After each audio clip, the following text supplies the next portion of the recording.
Hi മക്കളെ, ഒരു പ്രധാനപ്പെട്ട കാര്യം പറയാനാണ് വന്നിട്ടുള്ളത്. ഇയാൾക്ക് ഇതന്നല്ലേ പണി, പ്രധാനപ്പെട്ട കാര്യം മക്കൾ. അതുകൊണ്ടല്ല, ഇപ്പോൾ റിസൾട്ടിൻ്റെ ഒരു മാസമാണ് ശരിക്കും. അതായത് SSLC മെയ് 9 വരുന്നുണ്ട്, +2 റിസൾട്ട് മെയ് 21 വരുമെന്ന് പറയുന്നുണ്ട്, +1 റിസൾട്ട് പിന്നാലെ വരും. ഇങ്ങനെ പല കാര്യങ്ങളായിട്ട് ഇങ്ങനെ റിസൾട്ടിൻ്റെ ഒരു കാലഘട്ടമാണ് വരുന്നത്. എന്തിനാണ് നമ്മൾ ആദ്യമേ പഠിച്ചു തുടങ്ങാൻ പറയുന്നത്?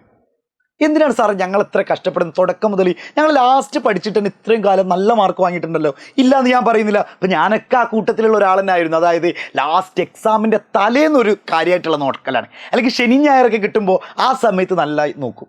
എന്തിന് വേണം നമ്മൾ മെയ് മാസത്തിൽ, നമ്മൾ എപ്പോഴും പറയാറുണ്ട്, എന്തിനാണ് മെയ് മാസത്തിൽ തന്നെ, അതായത് തുടക്കത്തിൽ തന്നെ, എന്തിന് മെയ് മാസത്തിൽ തന്നെ സാറേ ഞങ്ങൾ അഡ്മിഷൻ എടുക്കണം, അല്ലെങ്കിൽ എന്തിന് പഠിച്ചു തുടങ്ങണം? മക്കളെ, ഞാൻ പറയുന്നത് +2കാരോടാണെങ്കിൽ മക്കളോട് ഞാൻ പ്രധാനമായിട്ട് പറയുന്നത്, നിങ്ങൾ റിസൾട്ട് വരുന്ന സമയത്ത്, അതായത് +2ഓ SSLCയോ ആരെങ്കിലും ഇപ്പോൾ റിസൾട്ട് വരുന്ന സമയത്ത് അവരെ കൂടെ പോയിരിക്കുക. അവരെ കൂടെ പോയിരുന്നു കഴിഞ്ഞാൽ കൃത്യമായിട്ട് നിങ്ങൾക്ക് മനസ്സിലാവും എന്താണ് അവർ പറയുന്ന കാര്യം. എനിക്ക് ഒരുപാട് കുട്ടികൾ, ഞാനിത് മുമ്പ് പറഞ്ഞിട്ടുള്ള കാര്യം, പക്ഷേ വീണ്ടും ഇത് ആവർത്തിച്ചൊരു രസമില്ലാത്തൊരു ടോക്ക് പോലെ ആയിട്ടുണ്ട്. പക്ഷെ പറഞ്ഞേ പറ്റൂ. ചില കാര്യങ്ങൾ വീണ്ടും പറഞ്ഞ് നിങ്ങളെ അത് ബോധ്യപ്പെടുത്തണം. അതെൻ്റെ കടമയാണ്. ഒരു 10 വർഷം കഴിഞ്ഞാൽ ഒരുപക്ഷെ നിങ്ങൾ ചോദിക്കും, ആ സേത് സാറ് ഞങ്ങളൊന്നും കൂടി മോട്ടിവേറ്റ് ചെയ്തിരുന്നെങ്കിൽ ഒരുപക്ഷെ ഞങ്ങൾ ഇവിടെ എത്തുമായിരുന്നു, അല്ലെങ്കിൽ ഞങ്ങൾക്ക് അന്ന് മാർക്ക് കിട്ടുമായിരുന്നു. അന്ന് അങ്ങനെ പറയാതിരിക്കാൻ വേണ്ടിയാണ് സേത് സാർ ഇങ്ങനെ വീണ്ടും പറയുന്നത്. അപ്പോൾ മക്കളെ, നിങ്ങളോട് പറയുന്ന കാര്യം, അതായത് തുടക്കത്തിൽ തന്നെ നമ്മൾ നോക്കിക്കഴിഞ്ഞാൽ ഒരു വീട് അടച്ചു പൂട്ടിയിരിക്കുകയാണ്. നമ്മൾ അങ്ങനെ തന്നെ മനസ്സിലാക്കുക. നമ്മുടെ വീട് അടച്ചു പൂട്ടിയിട്ട് നമ്മൾ ഒരു വർഷക്കാലം എവിടെയോ പോയി. ഒരു വർഷക്കാലം കഴിഞ്ഞിട്ട് നമ്മൾ വീട് തുറക്കുമ്പോൾ നമുക്ക് നേരെ വീട്ടിൽ കയറിയിട്ട് സ്മൂത്തായിട്ട് കിടന്നുറങ്ങാൻ പറ്റുമോ? ഇല്ല. കാരണം എന്താടാ, ഒരുപാട് പൊടി പടലങ്ങൾ പിടിച്ച് കിടക്കുന്നുണ്ടാവും, ഒരുപാട് പണിയായിരിക്കും. അതായത് ഇങ്ങനെ കുറേ, അതായത് ഒരു ദിവസം കൊണ്ടൊന്നും അത് റെഡി ആവില്ല. അത്രയും പണിക്കാരെ നിർത്തി, അത്രയും ജോലിക്കാരെ വെച്ചിട്ട് നമ്മൾ എന്ത് ചെയ്യണം, അത് അടിച്ച് വൃത്തിയാക്കി ചിലപ്പോൾ വീണ്ടും പെയിൻ്റൊക്കെ അടിക്കേണ്ടി വരും. അപ്പോൾ നമ്മൾ ചോദിക്കും, ഇതെന്ത് ഇരട്ടിപ്പണിയായി? അപ്പോൾ നമ്മൾ ചോദിക്കും, വേണ്ടില്ലായിരുന്നത് തോന്നാറില്ലേ?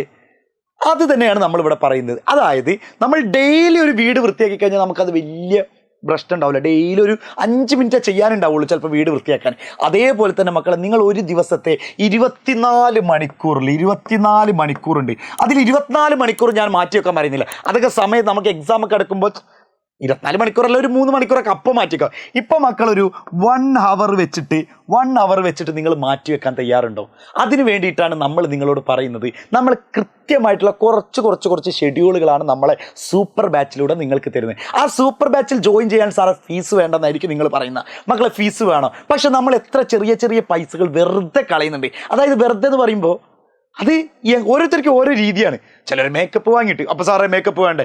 ഞാൻ അതല്ല പറഞ്ഞത്. അതല്ലല്ലോ നമ്മുടെ അൾട്ടിമേറ്റ്. അതായത് ഏറ്റവും നല്ല മാർക്ക് വാങ്ങി ഏറ്റവും നല്ല കോളേജിലേക്ക് കിട്ടുന്നുണ്ടെങ്കിൽ നിങ്ങൾ എന്താണ് ചെയ്യേണ്ടതാണ്? ശരിക്കും എന്താണ് ചെയ്യേണ്ടത്?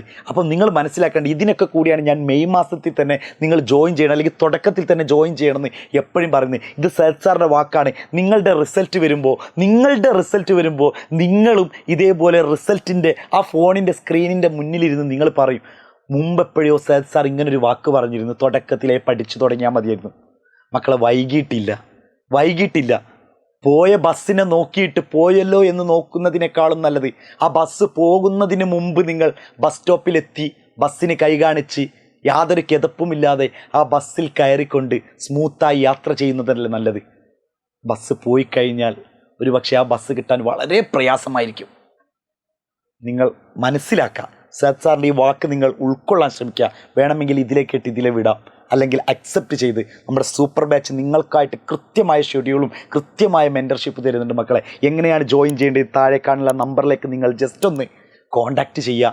നമുക്ക് അടിപൊളിയാക്കണം ഈ കൊല്ലം. സെറ്റല്ലേ? ഹാപ്പി അല്ലേ? സെറ്റ് തന്നെടാ.